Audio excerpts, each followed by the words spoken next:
Bonjour les amis, eh bien aujourd'hui une nouvelle vidéo où je vais parler de trois sujets. Je vais d'abord parler du retour d'un développeur, Thomas Mahler, qui a dit que, voilà, c'est un développeur de Ori, le jeu Ori, qui a dit que finalement la PS5, le SSD de la PS5 ne serait pas utilisé, en tout cas à sa pleine puissance, sur les jeux qui vont venir, les jeux multi-console, multi-plateforme plutôt. Donc je vais revenir là-dessus. Je vais revenir aussi, je vais parler d'une youtubeuse, et oui, d'une youtubeuse qui dans le jeu bien entendu, parce que je trouve intéressant, c'est dans le domaine du jeu, je trouve intéressant de parler aussi des confrères qui font du bon travail, on peut le dire. Et je vais parler pour finir des retours que vous m'avez fait sur la précédente vidéo que j'ai tournée. Donc j'ai eu énormément de commentaires, ce qui m'a fait énormément plaisir, vous pouvez imaginer, des commentaires positifs, des commentaires, on va dire, moins positifs dans le sens où vous avez émis des critiques, mais dans le respect, donc ça c'est l'essentiel. Et donc je vais revenir là-dessus, je vais essayer de faire une synthèse en fait, un peu de ces commentaires pour y répondre, en particulier sur la Xbox, sur Microsoft, ce qu'ils vont faire, sur PlayStation, etc. etc. A tout de suite.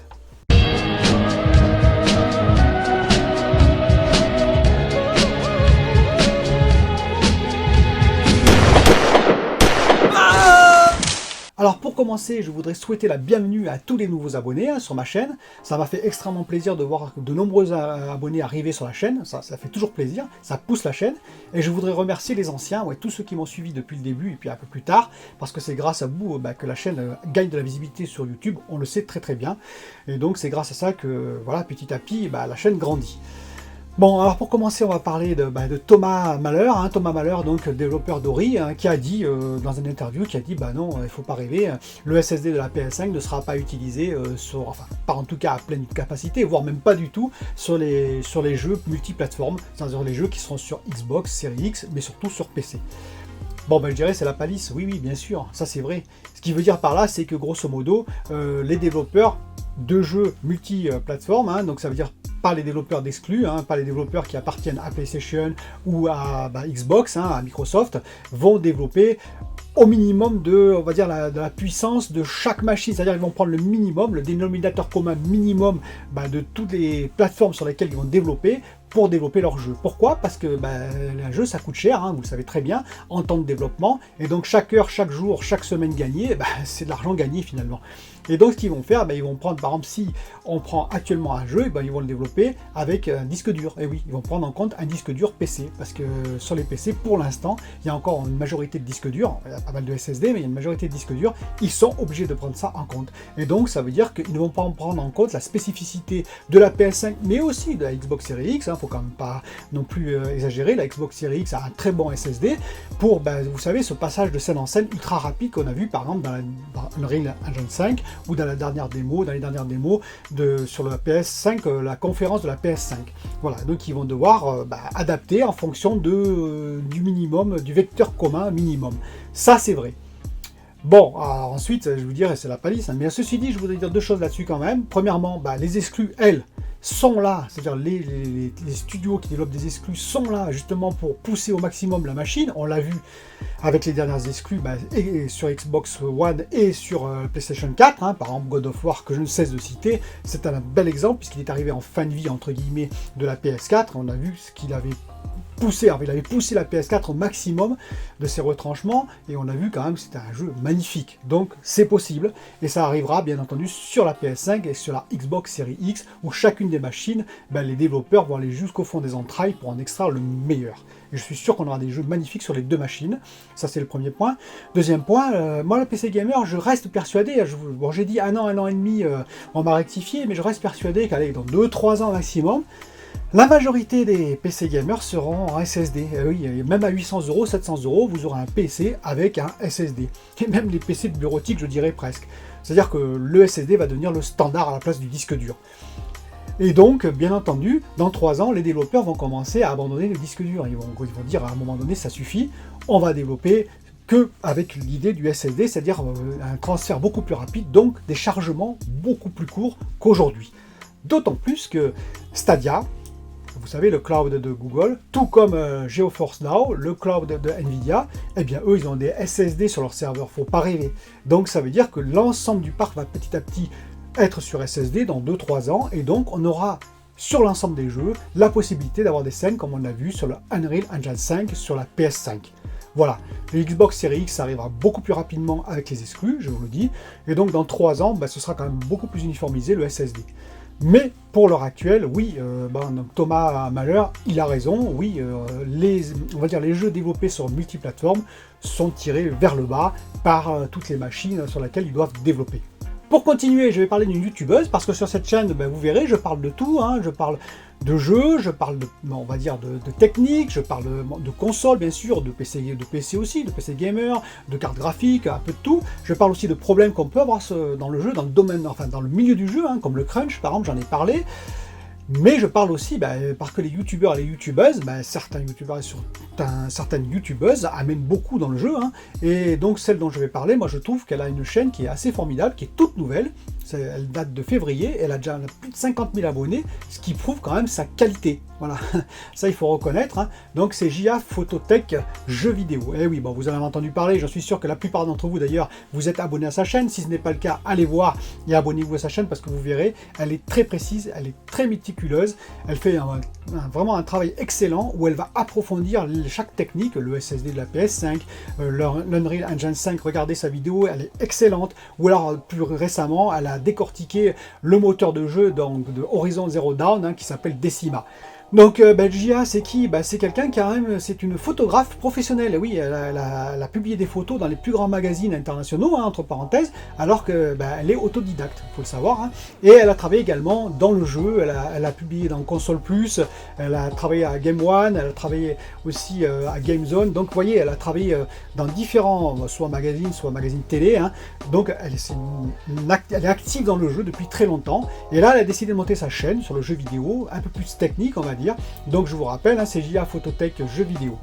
Je vais simplement faire un petit rectificatif pour finir avec JA sur la dernière vidéo que j'ai vue d'elle, c'est-à-dire c'est sur Horizon Zero Dawn, où elle parle donc de Decima, du moteur de jeu, hein, et alors c'est pas de sa faute, hein, je veux dire, elle n'a pas fait une erreur technique, mais on peut croire en écoutant sa vidéo que voilà, ce moteur de jeu, c'est lui qui a inventé le principe qu'on voit d'ailleurs dans la conférence de Marc Cerny, où le champ de vision, tout ce qui est en dehors, n'est plus calculé.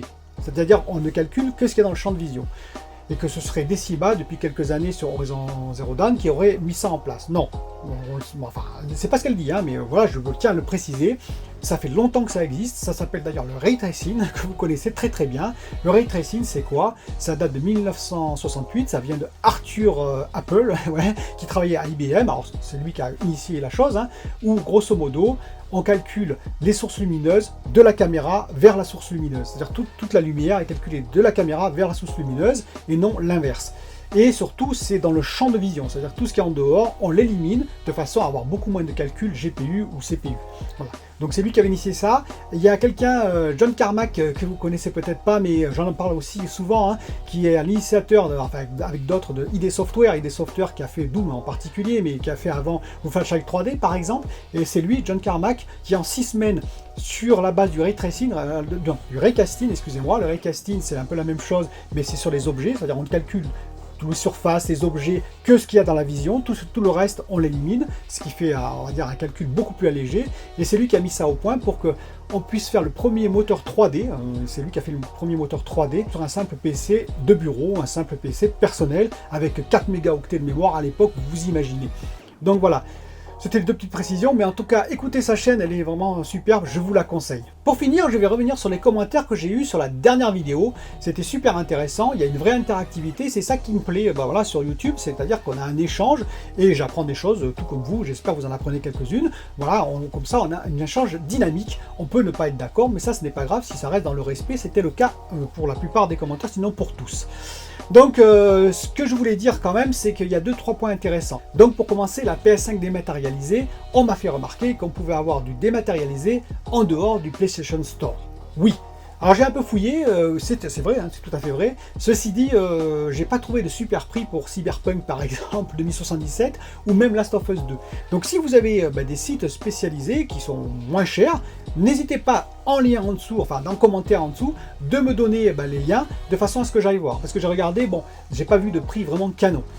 Mais admettons que ça existe, hein, admettons qu'il y ait des prix canons par rapport au PlayStation Store, hein, donc au prix de 70 € par an pour Last of Us 2.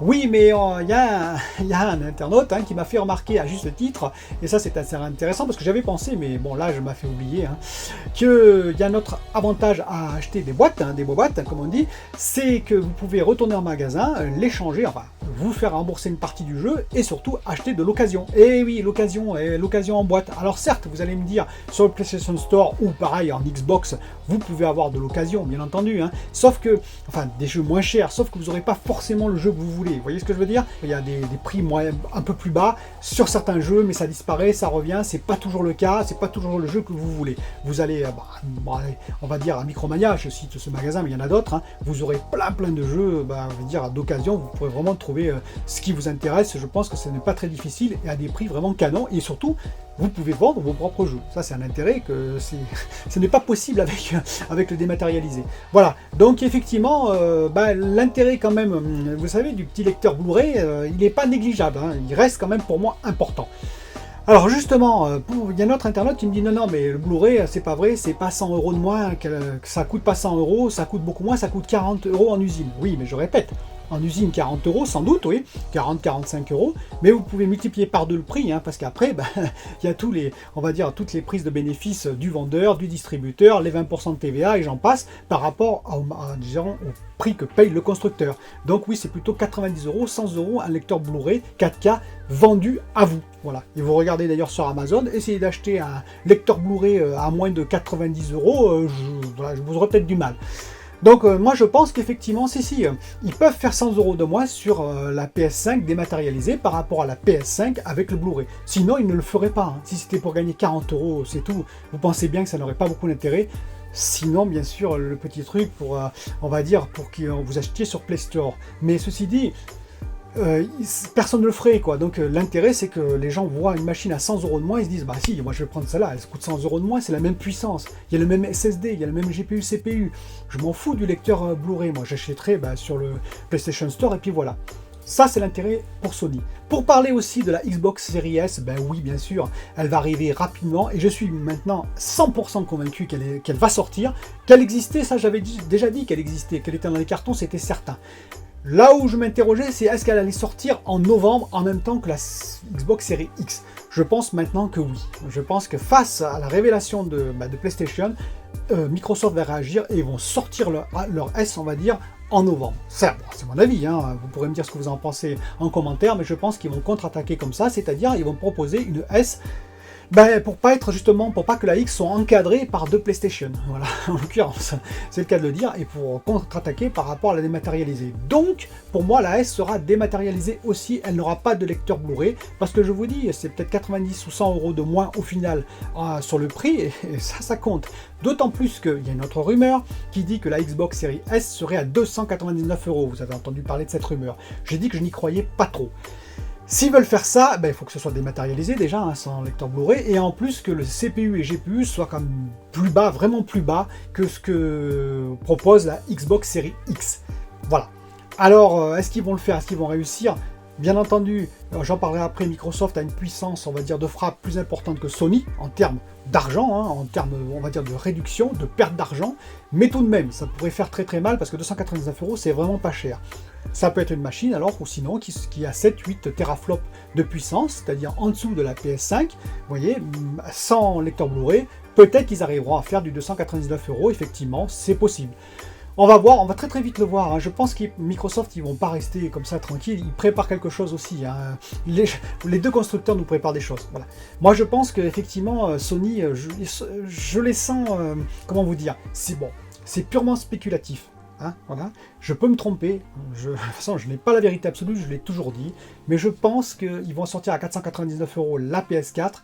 La PS5, excusez-moi, je suis sur l'ancienne machine, et 399 la dématérialisée. Je pense qu'ils vont faire cet effort-là pour vraiment frapper fort.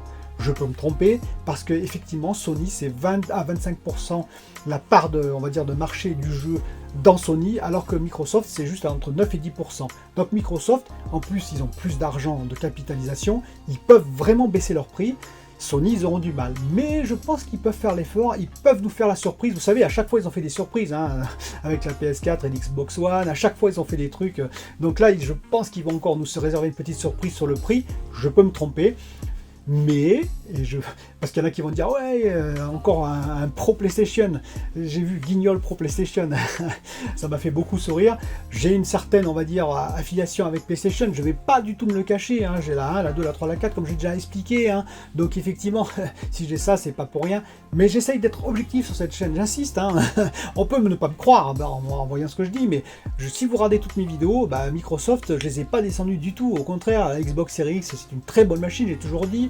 Leur service comme le Game Pass, bah moi je trouve que c'est pas mal du tout. Après on peut en discuter, il y a des gens de PlayStation qui disent non, il y a qu'un mois pour le jeu puis après il disparaît, peut-être, mais enfin c'est quand même une bonne marque, je veux dire, avoir toutes les exclus au time zero, hein, dès leur sortie, juste en payant le Game Pass, c'est quand même pas mal, il faut quand même le reconnaître.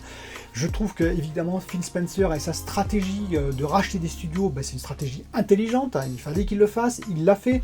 On voit d'ailleurs que Asobo risque de tomber dans son giron avec le très bon Plague Tale Innocence, hein. Ils ont fait donc Flight Simulator qui ne sortira que sur Xbox Series X et puis sur PC. Voilà, Hellblade 2, par exemple, avant Hellblade c'était sur toutes les plateformes, ça ne sera que sur Xbox et PC. Donc vous voyez, je ne critique pas tout le temps Microsoft et en sens PlayStation, non. J'essaye d'être objectif. Là, pour le coup, moi, personnellement en tout cas, parce qu'il y en a qui m'ont dit, oui, mais c'était prévu. Écoutez, on parle de la PS5 dématérialisée. Écoutez, moi, personnellement, je ne l'avais pas trop entendu, hein, et d'ailleurs, il y a peu de journalistes qui le relayaient continuellement. Ce qu'on relayait continuellement, c'est, il va y avoir une X, il va y avoir une S qui va encadrer la PS5. Ça, j'entendais tout le temps. La PS5 dématérialisée, pas trop. Peut-être que ça a été évoqué, hein, je ne dis pas le contraire, mais c'était quand même léger. Et pour moi, et je pense pour beaucoup de monde, ça a quand même été une sacrée surprise. Et je pense, alors je ne me suis pas moqué de Phil Spencer, parce qu'il y en a qui ont dit oui, j'ai l'impression que je me suis moqué de Phil Spencer en disant qu'il a passé une mauvaise nuit. Il y en a même un qui m'a dit, mais non, il était très content de voir les jeux et tout ça, il a dû être super content car c'est un joueur. Oui, c'est un joueur, mais c'est avant tout un patron d'entreprise qui doit rendre des comptes. Et donc il a une stratégie, par exemple, basée sur la Xbox Series X et Xbox Series S, et que d'un seul coup, on lui dévoile une PS5 dématérialisée qui casse un petit peu, on va dire, son plan. Ça n'a pas détruit, mais ça l'a cassé un peu. Je pense non, il n'était pas très content quand même. On peut pas me dire qu'il avait le sourire, je pense qu'il a dû être un peu surpris aussi, sauf s'il le savait, bien entendu, parce qu'on ne sait jamais, hein. Et donc, voilà, il va réadapter, ça je le sais, il va réadapter sa stratégie. Je vous dis, ça va être une question, ça va être assez terrible, hein. Ça va être une question de prix. Où est-ce que les prix vont être... C'est pour ça que, pour l'instant, personne ne lâche le prix, hein, parce que là, c'est encore pire qu'avant, je dirais même, avec cette dématérialisée, parce que maintenant, il faut qu'ils se positionnent l'un à l'autre vis-à-vis de la PS5 et la Xbox Series X standard, et maintenant vis-à-vis de la PS5 dématérialisée et l'éventuelle Xbox Series S. Vous imaginez un peu la difficulté. Donc, je pense que dans les semaines à venir, ça va se décanter. Je pense que les deux vont dégainer certaines armes, on verra lesquelles. En tout cas, dites-moi ce que vous avez pensé, vous, des prix, que vous pensez de ces prix, laquelle vous allez choisir. Il y en a certains qui ont commencé à me répondre, hein. D'ailleurs, il y en a qui vont choisir Xbox, d'autres PS, hein. PS5, c'est tout à fait normal, ça dépend surtout des jeux, hein. Qu'est-ce que vous aimez comme jeu, et c'est les jeux qui vont déterminer, parce que moi, je vous le répète depuis le début, hein, les consoles, les deux, elles seront formidables, elles feront tourner les jeux de façon formidable, et les jeux que vous aurez dessus seront super beaux, dans 2-3 ans, ils seront magnifiques, aussi bien sur la PS5 que sur la Xbox Series X. Moi j'aurai les deux, je vous l'ai dit, hein, honnêtement.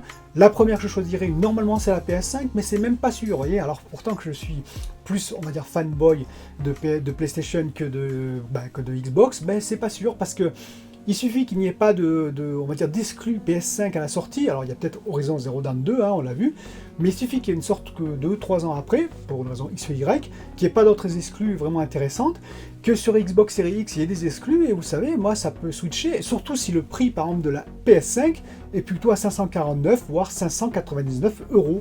Et oui, parce qu'il y a ça aussi qu'on entend. Moi je n'y crois pas trop, mais on ne sait jamais, effectivement elle peut être plus chère que la Xbox. Dans ces cas-là, ça fera réfléchir. Voilà. En tout cas, j'espère que vous aurez beaucoup de commentaires. N'hésitez pas à mettre vos commentaires sur cette vidéo, sur ce que vous pensez de tout ça. Et moi, je vous dis à bientôt. Bye bye.